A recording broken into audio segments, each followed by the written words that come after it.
너 이름이 뭐니? 아, 저는, 푸. 진짜 이름을, 네 이름을 말하려고. 네? 아니, 여기서 쓸 네 이름 말이야. 혹시 너 일 처음 하는 거야? 네. 여자는 나를 재밌다는 듯 보았고, 나도 처음 보는 진짜 술집 여자를 신기하게 보았다. 잠시 후 여자는 대단한 걸 생각해낸 사람처럼 말했다. 맞다 그래. 채은이. 너 채은이 해라. 이곳은 손님들에게 불릴 이름에 큰 뜻이나 의미를 부여하는 것 같지는 않았다. 나랑 친했던 동생 이름인데 걔 이름이 채은이었거든. 여기서 일하는 아가씨들하고 겹치는 이름도 아니니까 좋네. 채은이. 그 여자는 아직 마르지도 않은 긴 머리카락을 얼굴에 흘러내리지 않게 돌돌 감아 큰 집게 핀으로 고정하더니 메이크업을 할 건지 솜에 스킨을 묻히고 얼굴 여기저기를 깨끗이 후어내렸다. 언니는 이름이 뭐예요? 나? 여기서는 주아. 여기서는 주아. 진짜 이름이 따로 있다는 뜻일 거다. 하지만 본명이 궁금하지 않았다.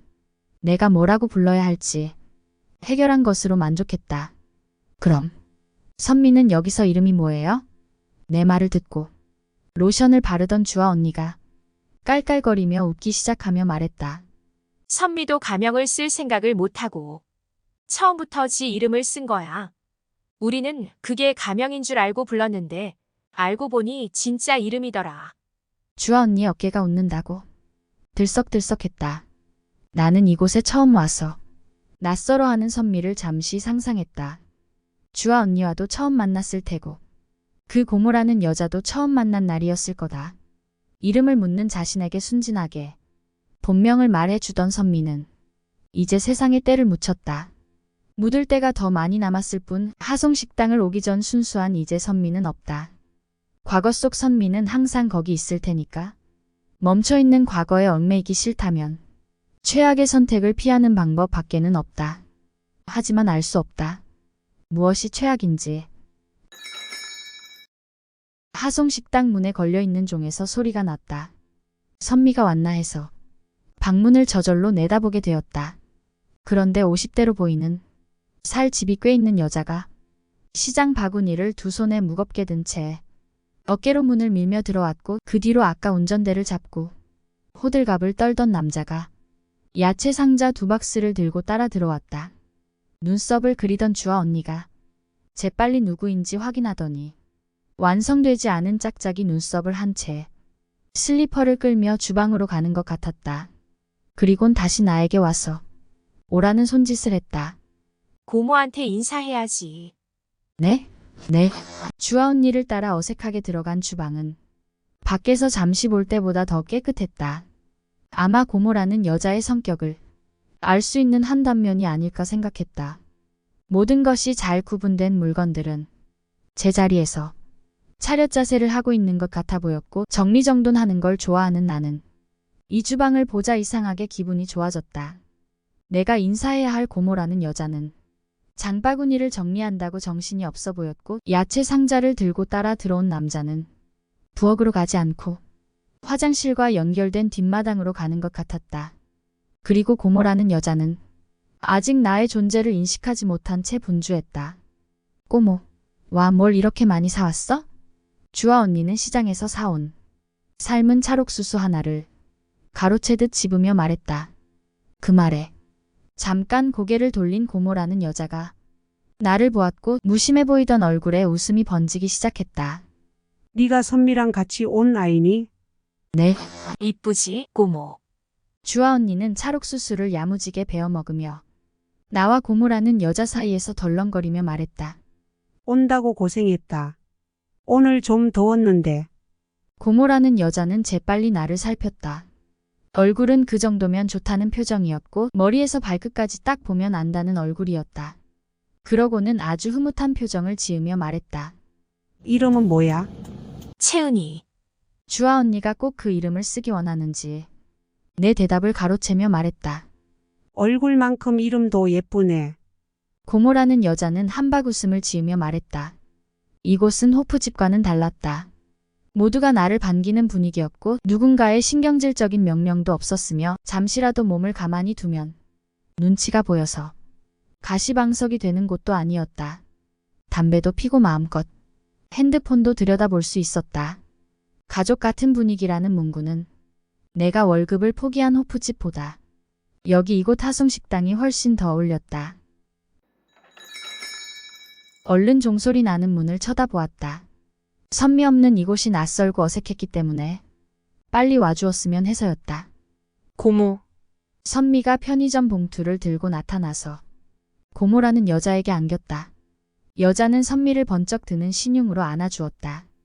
분명 일한 적이 몇 번 없다고 했는데 아주 친했던 사람들이 몇 년 만에 만나는 것 같았다.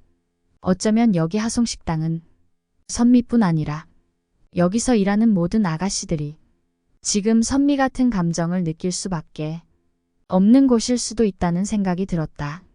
배고픈 사람에게는 허기가 제일 약점이라면 돈이 없는 사람에게 돈이 약점이듯 이곳은 얼마든지 돈도 벌게도 해주고 일하기 싫은 날에는 얼마든지 휴식을 허락해 줄 것 같은 유난히 허용적인 이 고모라는 여자가 가진 편안한 매력에 저리도 반가운 개 아닌가 하는 생각을 해보았다.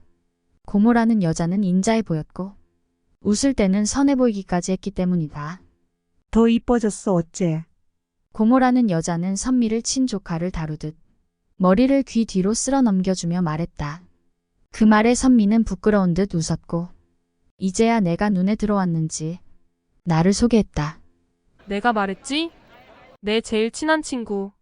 어깨를 으쓱해 하던 선미는 고모라는 여자에게 좋은 물건을 내놓은 것처럼 나를 소개했다. 잘 왔다 잘 왔어. 앞으로 잘 지내보자. 나는 고모라고 부르면 돼. 네, 근데 일은 처음 하는 거라면서 좀 전에 단체 손님 예약을 받았는데 좀 별나게 노는 애들이라 들어갈 수 있을지 걱정이네. 처음이라 조용한 방으로 넣어주려고 했더니 고모는 조금 걱정스러운 표정으로 나를 그 별난 단체 손님 룸에 넣을 건지 말지 생각하는 얼굴이었다. 걱정 마, 고모. 내가 잘 알려줄게. 어차피 같이 들어가는데 뭐. 눈썹을 반만 그린 주아 언니는 다 먹은 옥수수를 쓰레기통에 정확하게 던지며 말했다. 선미는 오늘 지명 예약 있어서 같이 못 들어갈 거야. 이 낯선 곳에서 예약이라는 고모의 말을 듣고 선미가 완전히 다른 사람처럼 느껴졌다. 몇 번 일해본 적이 없는 선미를 찾아오는 손님이 있다는 사실에 놀라지 않을 수가 없었다. 그러고 보니 고모는 주아 언니를 대할 때와 선미를 대할 때 태도가 다르다는 게 이제야 눈에 확연히 들어왔다. 선미는 쉽게 말해 고모에게 돈이 되는 아가씨였던 것이다. 선미의 예약된 손님은 다른 술집에 가지 않고 고모의 술집으로 오게 될 것이다. 그 결과 매상이 올라가고 고모는 선미로 인해 돈을 버는 것이다. 돈이 필요한 미성년자인 선미와 그걸 아는 고모의 상리공생 같은 관계를 이해하는데 어렵지 않았다. 그래서 여기서의 권력은 지명순인 걸 짐작할 수 있었다. 고모의 태도를 바꿀 수 있고 지명 없는 아가씨들의 부러움을 사는 권력. 민정이에게는 나이트클럽이 그랬고 선미에게는 술집이 자신의 가치를 알아봐 주는 곳이라고 충분히 여길만 했다. 하지만 음지에 있는 두 곳은 자랑할 만한 곳이 아니어서 양지에 갔을 때는 속이고 살아야 했다. 나이트 죽순이라고 말할 수 없을 것이고 직업 여성이라고도 말할 수 없기 때문이다. 해가 지려고 하자 하송식당의 모든 아가씨들은 분주했다. 메이크업을 받기 위해 샵으로 가는 아가씨도 있었고 이제야 일어났는지 부스스한 차림으로 부엌에서 고모가 차려놓은 밥을 먹는 아가씨도 있었다. 잘 다려진 홀복을 어깨에 둘러매고 힘차게 들어온 세탁소 아저씨가 각 방에 옷을 전달하기도 했다. 낮에는 조용했던 하송식당이 생기를 갖게 되는 시간이었다.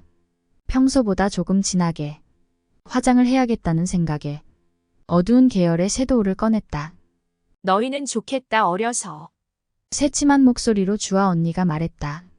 주아 언니는 메이크업은 혼자서 해결하고 머리 단장은 미용실에서 해결했다. 언니, 우리는 돈이 없어서 여기서 화장하고 머리 하는 거지 뭘 그래. 메이크업에 집중하던 선미가 웃으면서 말했다. 돈 있으면 뭐하냐? 이제는 나이 들어서 전문가의 손길이 아니면 미모가 빛을 발하지 못하는데.